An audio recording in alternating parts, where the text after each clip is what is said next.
Hola a todos, estoy construyendo una casa con mis propias manos en un terreno relativamente complicado, con un nivel freático muy alto. Por eso, como cimiento hice una losa sueca, pero usaré calefacción eléctrica en vez de por agua.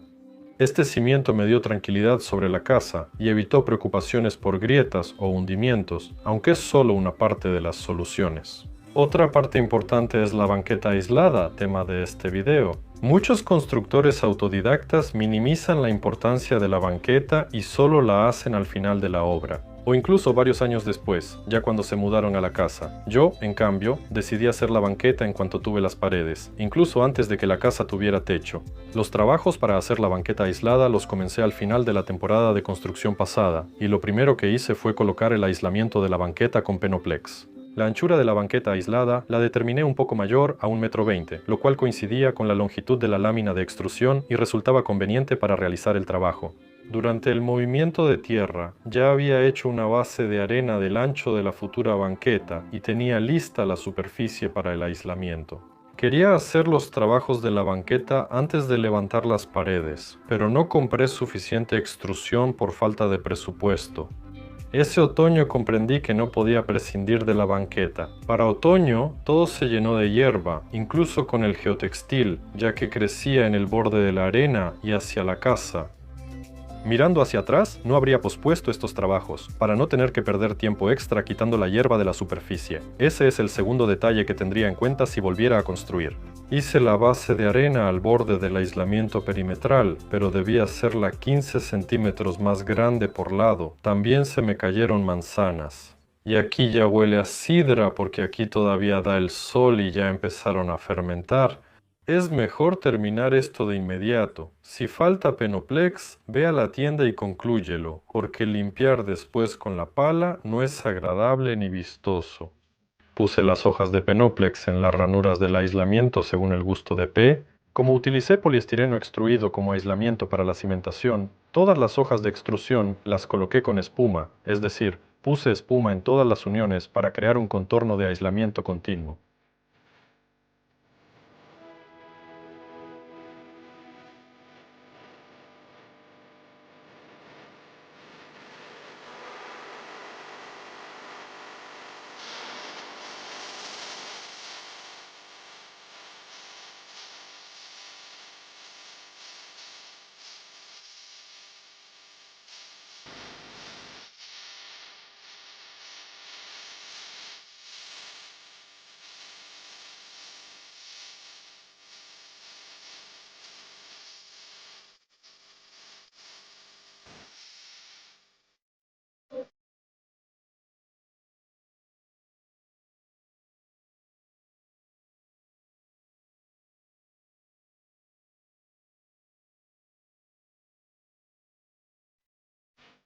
Por circunstancias de la vida, no pude vaciar el concreto de la banqueta antes del frío, pero eso no afectó mis objetivos. Lo esencial era aislar la banqueta.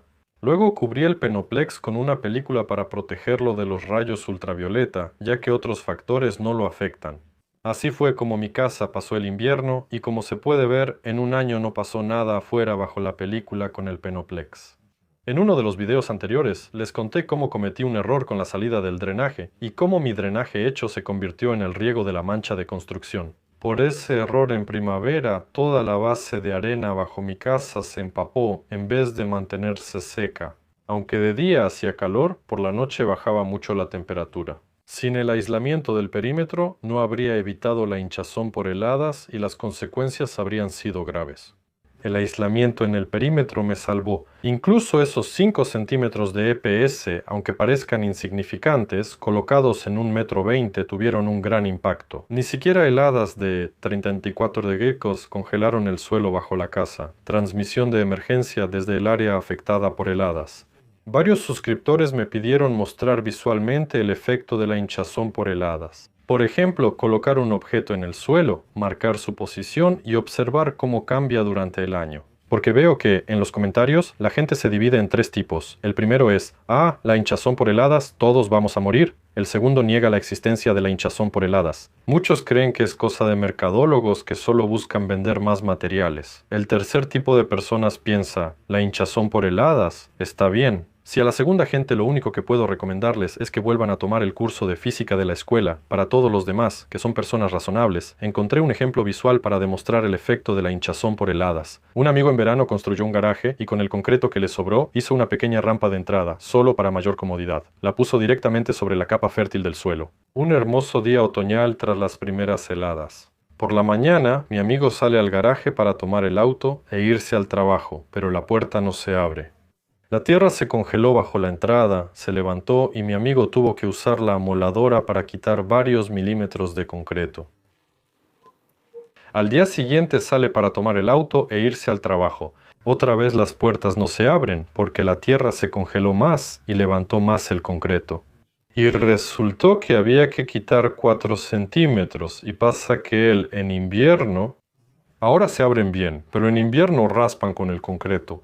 O sea, sube y baja, en otoño lo levantan y en primavera vuelve a bajar y así va y viene durante el año. Entonces aquí tienen una demostración clara de la hinchazón por heladas. Y para evitar la hinchazón por heladas hay una serie de medidas. Primero, se puede reemplazar el suelo propenso a hincharse por uno con mayor filtración. En mi casa, cambié la capa fértil por arena gruesa. La segunda opción es reducir al máximo el agua en el suelo para evitar la expansión y la hinchazón por heladas. Por eso, en mi caso, hice un drenaje en el área de construcción. El tercer método consiste en aislar para que la temperatura no baje de 0 bajo la cimentación o losa, como hice yo. Por eso aislé desde la banqueta y coloqué aislamiento continuo debajo de toda mi casa. Apliqué una combinación de los tres métodos. La siguiente fase en la construcción de mi casa fue la viga de refuerzo. Como no quería mezclar el concreto, decidí pedir una mezcladora y vaciar el concreto de la viga y la banqueta juntos. Primero construí el encofrado para la banqueta con tablas de 25 por 100 milímetros antes de vaciar el concreto. Uno de los puntos más importantes de la banqueta es la pendiente, es decir, la banqueta debe tener una inclinación alejándose de la casa. Yo hice una pendiente de aproximadamente 2 centímetros por metro. El borde exterior del encofrado quedó 2.5 centímetros más bajo que la banqueta junto al zócalo. La marcación para crear la pendiente la hice con un nivel láser. Esperaba al atardecer porque durante el día no se ve el láser en la calle. Coloqué el nivel láser y marqué el horizonte en el zócalo con un marcador. Por fuera, hice una marca 2.5 centímetros más abajo en las estacas que había clavado previamente. Sigo contento de no haber escatimado en el nivel láser. Facilita mucho marcar el zócalo. Atornillé la guía a una altura de 7 centímetros desde la hoja de Penoplex. Como guía, simplemente corté un par de tablas a lo largo con la sierra circular. Esta guía no se puede quitar del concreto, ya que está atornillada con tornillos autorroscantes. Si se usara otro método de fijación, quizás se podría quitar mientras el concreto esté fresco. En mi caso no es grave, después la impregnaré con algo. Además habrá un acabado en el zócalo, así que no debería pudrirse ni afectar la apariencia. Atornillé una tabla a las estacas exteriores, dejando su borde superior 2.5 centímetros debajo de la guía del zócalo y de las partes salientes de las estacas. Corté para facilitar nivelar el concreto al vaciarlo y asegurar la pendiente correcta. Puse la tabla exterior a 1.3 metros para cubrir el borde del Penoplex y evitar que el concreto saliera por la ranura con el suelo. Espolvoreé arena en la cimbra del perímetro y reforcé la banqueta con malla soldada. Al principio, por falta de experiencia, pedí la malla de la construcción junto con la varilla para la cimentación, pero con la malla, de hecho, fue bueno que me equivoqué en los cálculos y resultó ser mucho menos de lo necesario, y la malla de la construcción se puede describir como muy endeble. Antes de vaciar, compré una malla de calibre 4 y eso sí era lo que necesitaba. Coloqué la malla sobre soportes hechos del mismo Penoplex, de unos 2 centímetros de grosor. Hay fijadores especiales para crear la capa protectora de concreto, pero los soportes de Penoplex también sirven y no generan costos extra. No era necesario vaciar toda la solera, ya que aún haré una terraza y un porche de tarima. Instalé travesaños solo donde era necesario, para verter restos de concreto si se requiere. En las áreas que no se rellenarán con concreto, no los puse. Próximamente instalaré recolectores para desviar el agua de lluvia del techo. El trabajo de concreto en mi terreno es complicado porque la mezcladora no puede acercarse a la casa a menos de 12 metros. Por eso, para vaciar la cimentación, en ese entonces pedí una bomba de concreto. Pero esta vez, debido al pequeño volumen de concreto, y para la banqueta necesitaba un poco más de 3 metros cúbicos, no era racional pedir una bomba de concreto.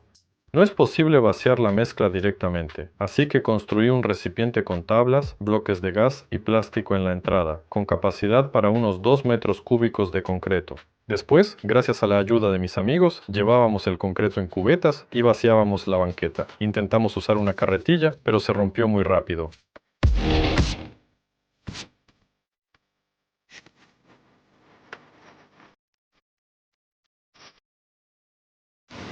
Subtítulos hechos por informes.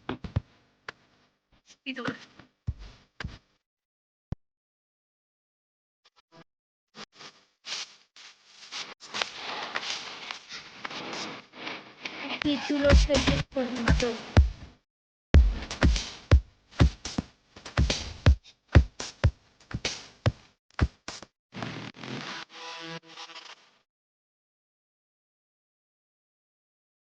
Amigos, muchas gracias por su ayuda, me salvaron, son unos chingones.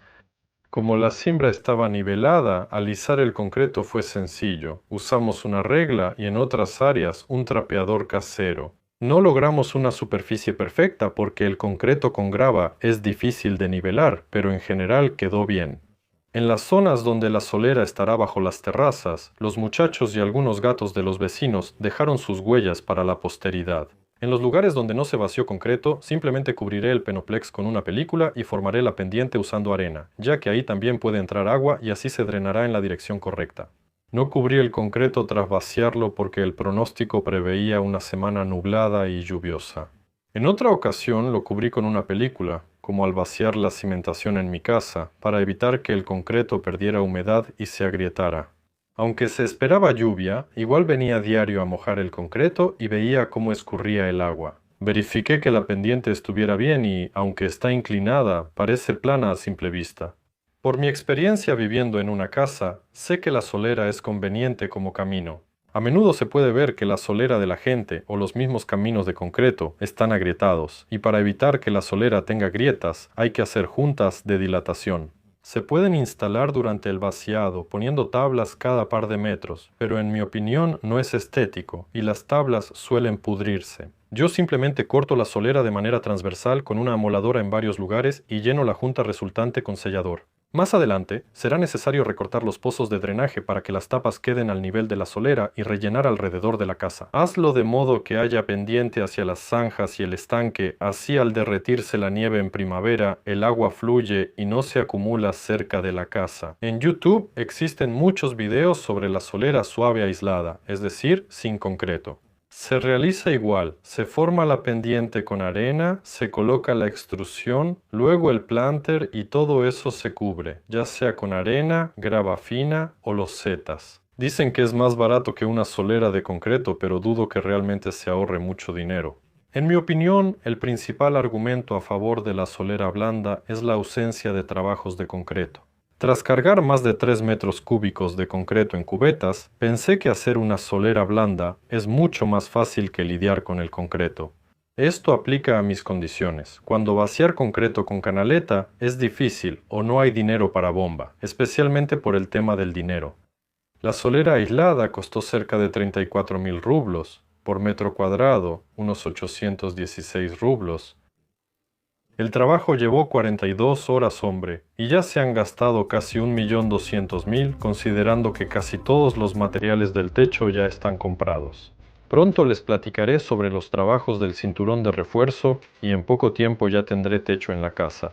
Así que suscríbanse al canal para no perderse nada. Si tienen preguntas, bienvenidos a los comentarios y hasta la próxima.